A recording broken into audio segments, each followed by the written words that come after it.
Hi friends, welcome back to my channel. It's Megan and today I have a book review for you. So I kind of talked about this in my Booktube channel update, but I really want to make an effort to be a good book reviewer. I want to take vlogs and videos and really record my thoughts and feelings and detailed synopses of books that I have been reading or have been given for review, that kind of thing. As I said, I was sent 2 separate books for review, so today's focus is going to be on one of those books. So for today, we will be focusing on Wildcat by J.P. Harker. J.P. Harker is a resident of Wales and reached out to me after viewing my YouTube vlog and YouTube videos and saw that I really love fantasy and suggested that I try out his book. He offered to send me his book in exchange for an honest review, so that is what I'm going to be doing. And I'm gonna set this down now. Well, I did want to mention how beautiful the cover was. Before I even read the synopsis, I knew I was going to say yes to this because I am 100% a cover buyer, and this cover just called to my soul. But as I said, I'm gonna set this down because I don't feel like holding it for the next however long I'm going to be talking about it. So when JP reached out to me, he mentioned that this book is inspired by Celtic Wales, which is where he is from again, and then also Imperial Rome, and kind of the overtaking of the Celtic Wales by Imperial Rome. So I would classify this book somewhere within historical fiction / low fantasy / battles. I get very strong Game of Thrones vibes from this book because of the battle scenes and the trigger warnings and the politics behind everything. However, don't go into this book expecting magic and dragons and royalty and that kind of thing, because that is not what this book is. I really enjoyed it. I gave it 4 stars and I can't wait to pick up the rest of the books. It is book 1 out of a trilogy called the Caledon Saga. I'm not sure if there's going to be more books coming out or if a trilogy is all it is, but I'm definitely interested, as I said, to pick up the next books. JP also mentioned that this plot was inspired by the Samarian, I'm butchering that pronunciation, but a samurai type verse that states, fall down 7 times, stand up 8, or something along those lines. So it's really in that realm of like, no matter how many times you get knocked down, stand back up. That's the most important thing. Don't stay down. Honestly, whenever I hear that kind of phrase, I think of the Drake and Josh theme song, but that is for another video. So as I was saying, this book follows a tribe and a Gaian empire inspired by Imperial Rome. In this book, the overarching conflict is that the Gaian Empire is kind of taking over all of these Celtic and or Catarin and Gorvakai tribes. General overarching conflict of the tribes don't want to be taken over. It's their native land. They have the rights to it, but the Gaians think that the Catarin and Gorvakai are barbarians and savages, need to be civilized, and they believe that they are the ones to civilize them, so they're coming in to teach them the correct way to live, per se, even though we all know that is so wrong, but that is what's happening in this book. So that's the overarching conflict. However, we follow a very specific character named Brienne, who is a very strong protagonist. Not only is she a warrior, but she's also just a very strong female in general. I really loved her perspective on a lot of things. There's a few that I questioned, but I did really like her headstrong and ferocity and feistiness. She was a lot of fun to follow along with, and her overarching conflict is that when they are taken over by the Gaians, she is betrothed to one of the Gaian sons and has to learn how to become one of them, or how to put part of herself away and embody a new person or embody a new culture, which is just so mind-blowing to think about. Like, I couldn't imagine being put in that situation, so I really respect when and Rhea for short, so I'm going to refer to her as Rhea from now on, but I really respect Rhea's perspective and the hardships she goes through, and I was really just impressed by how she handled things overall. One of the things I really loved about this book was the world building. There is such an immense amount of world building. You can tell the author really knew what he was talking about. He is very passionate about the history behind this and the inspiration behind this, and the detail is immaculate. Really what stood out to me was the distinction between the cultures, between the Gaian culture and the Cateran tribe culture. You really see the cultural norms taking place. For example, in the Cateran tribe, women and men are equals. They fight on the battlefield together.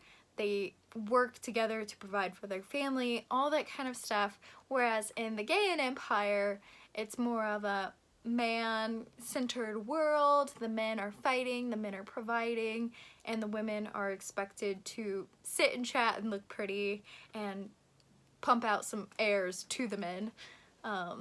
So very distinct and different cultures. There's even distinction between their battlefield techniques, their gods, their way of language, and it was really neat to watch the confusion and the idea of being taken over.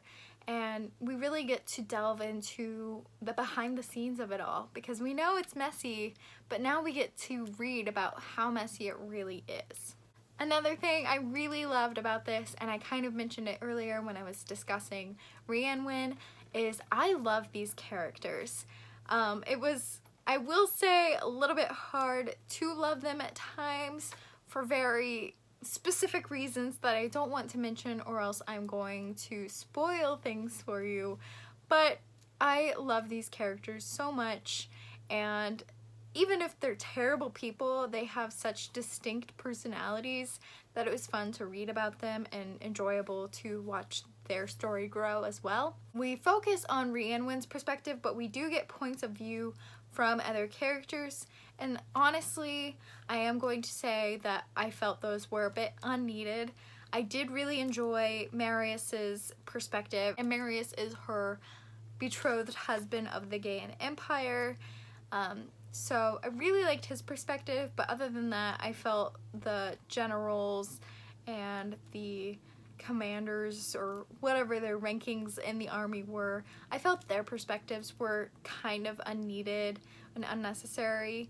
They did provide a little bit of backstory to the other side of the battle. However, I think it could have been done, and that information could have been provided still by Brienne as opposed to the general. I just felt like those chapters were kind of dry. Luckily, they were a lot shorter than Brienne's chapters, and there was only a couple of them, like a handful of them. So it didn't take much away from my enjoyment of the book, but it definitely impacted it a little bit. Not necessarily in a bad way, but more of a why is this here way. But back to the characters, I felt that the author did a fantastic job of personifying a female character from a male perspective, because he is a male.